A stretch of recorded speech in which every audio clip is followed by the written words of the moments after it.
Mga troll armies ng Duterte camp, arangkada na naman. Sabagay, kailan ba tumigil itong mga troll armies ng mga Duterte? Tila hanggat hindi nila napapababa si President Bongbong Marcos sa pwesto, ay hindi po titigil ang mga yan.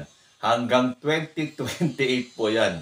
Pero kahit na anong gawin nila, hindi po nila mapapababa ang isang presidenteng nagtatrabaho, maraming ginagawa, nagsiwalat ng korupsyon sa ating gobyerno, at hindi natakot banggain sino ka man, kalaban o kakampi.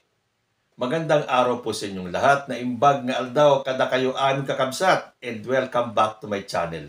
Ito po kasing si Chavit Singson ay hinamon na naman si President Bongbong Marcos. Magbitiw na daw sa pwesto si President Bongbong Marcos. At sinabi pa niya, hindi kaduwagan ang bumaba sa pwesto. Alam nyo, kung itong mga taong ito, tulad ni Chavit Singson, ay talagang may ebidensya na ipipresenta sa taong bayan na may mga anomalya si Bongbong Marcos, hindi po social media ang tamang lugar. Hindi po ito ang venue para magnangak-ngak kayo pero wala namang kayong maipakitang konkretong ebidensya na dapat nyong mapatalsik si Bongbong Marcos sa pwesto niya bilang presidente. Kung totoong marami kayong ebidensya, pagkumpul-kumpulin nyo yan, saka nyo ipa-impeach si Bongbong Marcos. Yun po ang legal na paraan. Dahil kung puro ngak-ngak na ang gagawin ninyo, wala pong patutunguhan yan. Wala pong mangyayari. Yun yung pagtatawag ni Chavit Singson. Yung walang katapusang pagtatawag sa mga militar, sa mga estudyante, sa mga businessmen, at lahat na ng sektor ng ating bansa, ay hindi naman tumatalima, hindi naman siya kinakampihan. Hanggang ngayon, yung people power nila, wala pong nangyayari. O baka dahil inililihis ni Chavit Singson ang mga issue tungkol sa kanya. Hindi nga ba't kinasuhan si Chavit Singson sa ombudsman? Sabi nga sa balita nagsampa ng reklamong plunder at graft sa Office of the Ombudsman ang mga magsasaka ng Narvacan laban kay dating Narvacan Ilocos Sur Mayor Luis Chavit Singson at sa ilang iba pa. Sinabi sa complaint ni Attorney Estelita Cordero, nag-ugat ang reklamo dahil umano sa pagkakasangkot ng mga inirereklamo sa pagbili umano ng halos 10 ektarya ng umano'y overpriced na lupa na pag-aari ng Western Textile Mills Inc.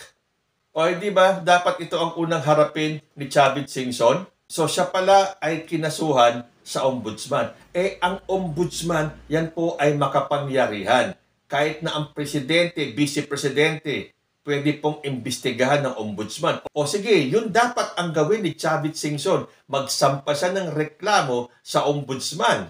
Idemanda niya si President Bongbong Marcos sa ombudsman dahil meron pong immunity ang ating presidente. So hindi pa pwedeng kasuhan sa regular na korte. So it's either sampahan ng kaso sa ombudsman o ipa-impeach ninyo. Dahil kung dakdak lang ng dakdak itong mga taong ito, wala pong mangyayari. Kokonti na lang po ang mga mapapaniwala ninyo. Hindi ba binaligtad pa nga ni Chavit Singson? Sabi niya, bakit siya daw ang inunang kasuhan? Bakit hindi yung mga kawatan sa flood control? Ginagawa na po yan. Ongoing na po ang investigasyon diyan sa flood control anomalies. At tandaan po natin, hindi po si President Bongbong Marcos ang nagkaso kay Chavit Singson. Okay, maliwanag po yan. Pero itong mga DDS na to, gusto nila talagang baluktutin ang mga istorya. Gusto nilang palabasin na si President Bongbong Marcos ang nagdemanda kay Chavit Singson. Ang maniniwala lang dyan, yung mga DDS nila. So, kay Mr. Chavit Singson, kung sa tingin mo may mga valid reasons ka para mapatanggal o mapatalsik si President Bongbong sa pwesto niya, sa legal na paraan gawin mo. Dahil kung sa social media, napansin mo ba, wala naman naniniwala sa'yo. Yung mga panawagan mo, wala naman sumusunod. So, ibig sabihin, mahina ang puwersa mo at wala nang naniniwala kay Chavit Singson. Isa pa to, si Vic Rodriguez. Sabi niya, wala ng direksyon ang liderato ni Pangulong Marcos dahil bangkarote na ito. Yan ang mga pinapakalat ng mga DDS troll armies. Hindi ba sinabi ni Sara Duterte na wala daw direksyon ang gobyerno ni President Bongbong Marcos. Yun daw mga departamento, wala daw pinatutunguhan, wala daw direksyon dahil hindi marunong mamahala ni Bongbong Marcos. So syempre kung anong sasabihin ng ulo, yun din ang sasabihin ng mga alipores niya. So ito, ngaw-ngaw ni Vic Rodriguez na wala na daw direksyon ang liderato ni PBBM. Syempre yung mga yan, mga bulag po yan eh. Kahit na nakikita natin, tayong mga ordinaryo at simpleng mamamayan na napakadami ng ginawa ni President Bongbong Marcos at ginagawa. Napakadami po para isa-isahin ko pa. Dahil alam nyo na yan. At ang pinaka-importante, ang pagsiwalat niya ng korupsyon sa ating bansa. Kahit na madungisan ang ating imahe, ang pagtingin sa atin ng ibang bansa na sa ngayon, admittedly, pag sinabi mong Pilipino ka, sasabihin nila, ay corrupt yung bansa ninyo. Pero, dapat po natin tiisin yan dahil totoo. Isiniwalat yan ni President Bongbong Marcos at sinabi niya, pinangako niya, hindi siya bababa sa pwesto na pag-alis niya sa 2028 na solusyonan itong problema ng korupsyon sa ating bansa. Wala po tayong magagawa sa ngayon kung ganyan ang tingin sa atin ng ibang bansa dahil totoo naman po yan. Kung hindi gagawin ni President Bongbong Marcos yan, dire-diretso na. Wala nang katapusan itong korupsyon na to. Wala nang titindig muli para linisin ang ating gobyerno. So, yan ba ang sinasabing walang direksyon? Ang direksyon ni PBBM, linisin ang bansa natin ng korupsyon. Na kung tutuusin, sino bang bansa ang walang korupsyon? Kahit sabihin mo yung mga first world countries, may mga korupsyon pa rin po dyan. So, naiiba ba ang Pilipinas sa sinasabing mga bansang may korupsyon? Ang kaibahan lang, iilan lang po sa mga bansang yan. At isa na dyan ang Pilipinas, ang titindig at lilinisin ang bansa sa korupsyon. So sa sinasabi ni Vic Rodriguez at ni Sara Duterte na walang direksyon ang ating bansa dahil mali ang pamumuno ni President Bongbong Marcos, mag-usap-usap kayo. Ayusin ninyo yung style nyo. Ayusin ninyo yung mga plano ninyo. Dahil lahat ng plano ninyo para pabagsakin si President Bongbong Marcos ay palpak. Ilang taon na lang, bababa na si President Bongbong Marcos sa kanyang pwesto. Hindi nyo pa rin napapaupo si Sara Duterte bilang presidente. Dahil pagdating ng 2028, malabo na pong maging presidente si Sara Duterte. Tapos sasabihin ni Sal Panelo, pag nag-resign si Marcos, babalik ang tiwala kasi si Sara Duterte ang magte-take over. Talaga itong mga ilusyon ng mga DDS. Mamamangha ka na lang talaga kung saan nila nakukuha yung kanilang mga lakas ng loob para magbitaw ng gantong mga statement. Babalik daw ang tiwala ng taong bayan sa ating bansa kung si Sara Duterte ang magte-take over. Yun nga lang confidential funds, hindi niya maipaliwanag eh. Yan ba ang gusto nyong maging presidente? Ang vice-presidenting wala nang ginawa kundi mangibang bansa at siraan ang sarili niyang bayan? Yan ang gusto nyong maging presidente? Ang vice-presidenting wala namang ginagawa at hindi nagtatrabaho? Yan ang gusto nyong maging presidente? Nahihibang na itong mga DDS na to eh. Babalik daw ang tiwala ng tao kapag nag-resign si Marcos dahil si Sara Duterte ang magte-take over. Nako, sino kaya ang maniniwala sa mga sinasabi ng mga to, no?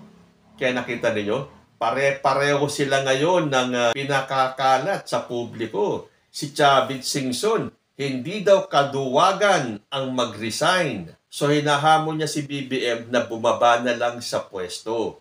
Ito naman si Sal Panelo, mag-resign na daw si Marcos at kapag siya ay nag-resign, babalik ang tiwala ng taong bayan sa gobyerno. Ay nako, pabayaan na po natin itong mga taong ito.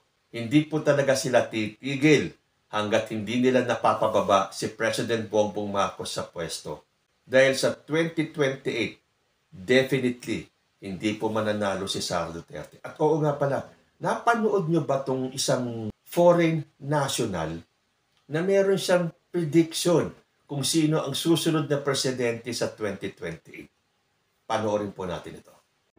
Is 2028 in the Philippines gonna have to be a woman leading and be a president? The answer is yes. it's gonna be a woman. Who then? I am pretty very sure of the prophetic message the Lord has given me concerning Mrs. Sarah. I don't hate her. I love Mrs. Sarah. She's an amazing woman, but God has refused her from being president of the Philippines. She is vice president, and that is enough for her. It is not the will of God for Sarah to become the president of the Philippines in 2028. I know many of you want Sarah to be the president, but we have already seen the prophecy of her life. Prophecy has two sides.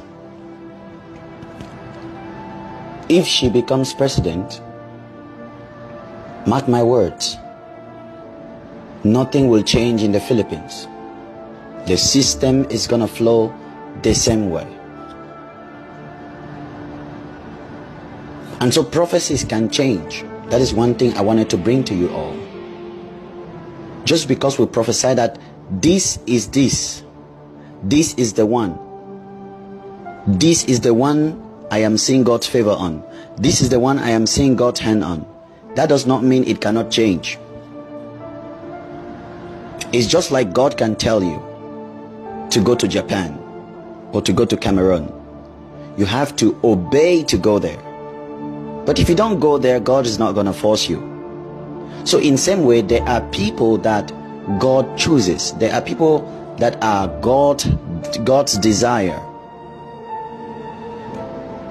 And we simply come to tell you God's mind and God's desire and God's heart. That's our mission. It's not like we are saying Sarah cannot be president. Sarah can be president, but that will not be the will of God. Do you understand now? Her end journey is VP, vice president. That's her end journey. And so a lot of people are expecting Sarah to become president, but I don't see her becoming president in 2028. I see a woman that God has chosen. I see in total 3 women that will be running for presidential elections. They'll be battling. 3 women climbing a rope. And I'm seeing the people's choice, and I'm seeing God's choice. So the people of the Philippines, I am not saying you have to forcefully vote for God's choice. I am simply here to reveal to you the heart of God, because God wants to shift your nation in the next 4 years. Yan. Sabi niya, babae ang magiging presidente sa 2028. Unfortunately, hindi daw si Sara Duterte dahil hindi siya ang pinili ng Diyos. Sino ba ang mga posibleng tumakbo sa 2028?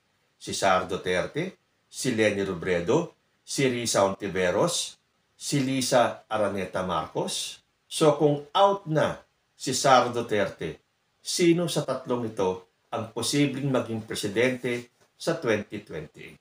Pero siyempre, hindi naman po tayo basta-basta naniniwala sa hula. Dahil dito lang sa atin ang daming mga nanghuhula. Kesyo hindi daw matatapos ni President Bongbong Marcos ang kanyang termino sa 2028. Hindi daw aabot sa 2026 si Bongbong Marcos at mapapatalsik na. Malapit nang matapos ang 2020, si Bongbong Marcos pa rin ang presidente. So, tingnan natin sa 2028. Magkatotoo kaya ang prediction ng taong ito? Kayo po, ano ang masasabi ninyo? Comment lang po down below and I will see you in my next video. Diyos ti Agnina.